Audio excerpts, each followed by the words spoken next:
पढ़ लिया होगा, कहीं सुन लिया होगा कि नहीं IAS ऑफिसर नाम की कोई चीज़ होती है, लेकिन तब ये भी नहीं पता था कि यार UPSC नाम की कोई एग्ज़ाम है, सिविल सर्विस एग्ज़ाम है, उससे और भी पोस्ट में आप सिलेक्ट हो सकते हैं, ऐसा कुछ नॉलेज नहीं था।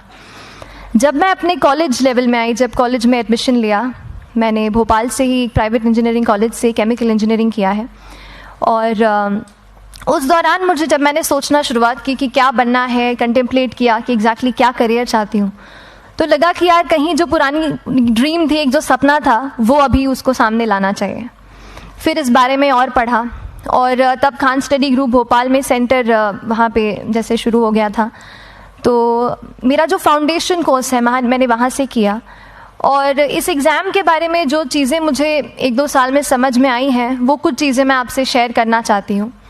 सबसे पहली चीज़ जो पहले जय और रचना हम दोनों बोल चुके हैं कि कंसिस्टेंसी।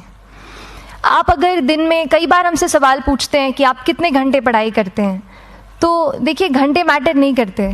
कोई 17-18 घंटे हमें नहीं पढ़ना है, इतना हम पढ़ भी नहीं सकते। एक दिन पढ़ सकते हैं, दूसरे दिन नहीं पढ़ पाएंगे। 5 से 6 घंटे ही आपको देने हैं, उतने निकालने हैं, पर वो जो वक्त आप अपनी पढ़ाई को देते हो, वो कंसिस्टेंटली आपको रोज़ उतना ही अपने पढ़ाई को देना है। Consistency is the key, that is the first and the most important thing जो आपको ध्यान में रखनी है। दूसरी चीज़ इस एग्ज़ाम में मुझे लगता है इक्वली इम्पॉर्टेंट है, क्योंकि ये जर्नी लंबी होती है। जैसे एग्ज़ाम ही 1 साल तक चलती है, आप प्रीलिम्स देते हैं, फिर आप मेंस देते हैं, आप इंटरव्यू में जाते हैं पर्सनालिटी टेस्ट के लिए, तो एग्ज़ाम 1 साल तक खुद चलती है। उसके पहले मान लीजिए आप 1-1.5-2 साल पहले से प्रिपेयर कर रहे हो, तो ये जर्नी काफ़ी लंबी रहती है। उस जर्नी में मेंटली अपने आप को मोटिवेट रखना, अपने आप को बूस्ट करते रहना, वो भी इक्वली इम्पॉर्टेंट है, और इसीलिए अपने आप पर भरोसा बेहद ज़रूरी है। You need to have a faith in yourself कि अगर आपने इसमें कदम रखा है, अगर आपने सोचा है कि आप सिविल सर्विस एग्ज़ाम देना चाहते हैं और देंगे, तो आपको ये ठान के उसमें जाना है कि हाँ मैं ये कर सकता या कर सकती हूँ।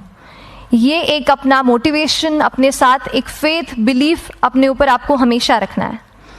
कमिंग टू प्रेपरेशन की कैसे तैयारी करनी है, बहुत सारी बातें आप सुन चुके हैं कि आंसर राइटिंग में कैसे करना होता है, आंसर राइटिंग का स्ट्रक्चर कैसा होना चाहिए। तो मैं शुरू में सबसे पहले ये कहूँगी कि मेरे प्रिपरेशन का बेस 2 चीज़ें रहीं। पहला था करंट अफेयर्स। करंट अफेयर्स इसलिए मैंने उसको उसी से शुरुआत की क्योंकि करंट अफेयर्स सबसे इंटरेस्टिंग पार्ट होता है। कई बार आपको हिस्ट्री कभी बोरिंग लगेगी, कई बार आपको लगेगा ज्योग्राफी इतना, कभी हर किसी के अपने अपने फेवरेट्स होते हैं। तो मुझे वो 2 सब्जेक्ट्स लगते थे कि यार इतना मन नहीं करता है, लेकिन न्यूज़पेपर्स और करंट अफेयर्स में जो भी नया चल रहा है वो मुझे हमेशा इंटरेस्टिंग लगता था। इंटरनेशनल रिलेशंस में क्या हो रहा है, क्या सोशल रियलिटीज़ हैं, कहाँ क्या हुआ, उसका क्या इम्पैक्ट पड़ेगा एडमिनिस्ट्रेशन पे और हमारे कंट्री पे, तो उसको आप अपना एक बेस बना सकते हो। आप करंट अफेयर्स बेस्ड प्रिपरेशन कर सकते हैं, इसलिए भी क्योंकि अगर आप मेंस एग्ज़ाम देखेंगे तो काफ़ी डायनामिज्म आ गया है, केवल प्रीलिम्स में नहीं बल्कि जनरल स्टडीज़ पेपर 2, पेपर 3 में भी आप देखेंगे कई सारे ऐसे सवाल हैं जो करंट इवेंट्स से इंस्पायर्ड होते हैं, उन पे बेस्ड रहते हैं। तो जब आप न्यूज़पेपर बेस्ड, करंट बेस्ड पढ़ाई करते हैं तो वो आपका प्रिपरेशन वहाँ से भी कवर हो सकता है।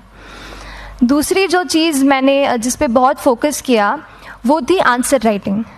तो आंसर राइटिंग का जैसे खान सर बता रहे थे कि आंसर राइटिंग की प्रैक्टिस बहुत की, तो उसके पीछे मेरा ये था कि जब मैं हमेशा प्रीलिम्स का कोई भी पेपर टेस्ट देती थी, हम मॉक टेस्ट देते हैं, तो मॉक टेस्ट देती थी तो हमेशा मेरे मार्क्स करीब 90 to 110, 120, इससे ऊपर मेरे कभी मार्क्स नहीं जाते थे।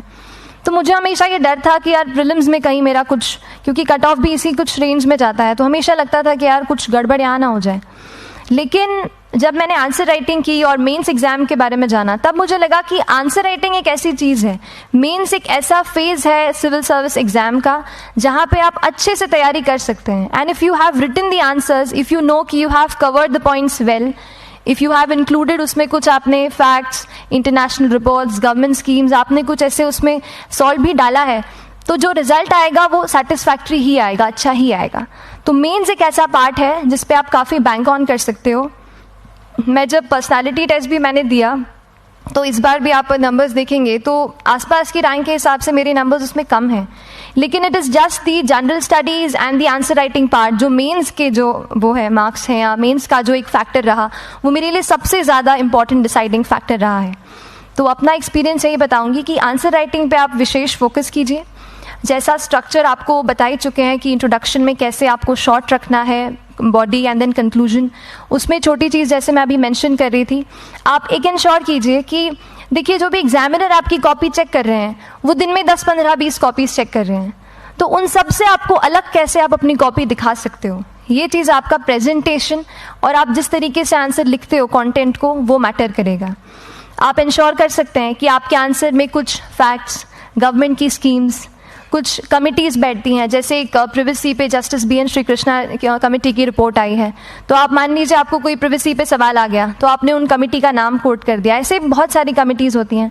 कुछ इंटरनेशनल रिपोर्ट्स आते हैं, वो आप इनके बारे में लिख सकते हैं। इंडिया का मैप आप बना सकते हैं। मैंने सीख लिया था कि 10-15 सेकेंड्स में कैसे जल्दी से मैप बनाना है और उस पर कैसे पॉइंट कुछ करना है, कुछ लोकेट करना है। तो ये कुछ ऐसी चीज़ें हैं जो आपके आंसर्स को एनरिच करेंगी और प्रेजेंटेबल बनाएंगी। तो इस तरीके से आंसर्स पे जैसे हम क्लास करते हैं, लेकिन उसके साथ साथ आपको ये कोशिश करनी है कि 1 से 2 आंसर पर डे आपको ज़रूर लिखने ही लिखने हैं, apart from the test series that you are doing. Answer writing से 2-3 चीज़ें होती हैं, ना केवल हमारी एक लिखने का हमें समझ आता है हम क्या लिखते हैं कैसा है, पर हमारा कॉम्प्रिहेंशन भी इम्प्रूव होता है। हमें कितना समझ में आया वो भी हमें खुद समझ आता है जब हम आंसर्स लिखते हैं। और इसीलिए आंसर राइटिंग पे आप फोकस कीजिए, 1 से 2 आंसर ज़रूर लिखिए। और आंसर राइटिंग के बाद the third pillar of my preparation जो काफ़ी इंपॉर्टेंट जिसने रोल प्ले किया, that was tests and test series and मॉक्स।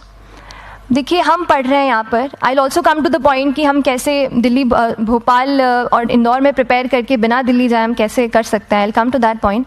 पर उसके पहले टेस्ट की थोड़ी बात कर लेती हूँ कि टेस्ट देना क्यों ज़रूरी है। हम ये जो एग्ज़ाम दे रहे हैं सिविल सर्विस की, एक ऑल इंडिया लेवल एग्ज़ाम है and this cut throat competition.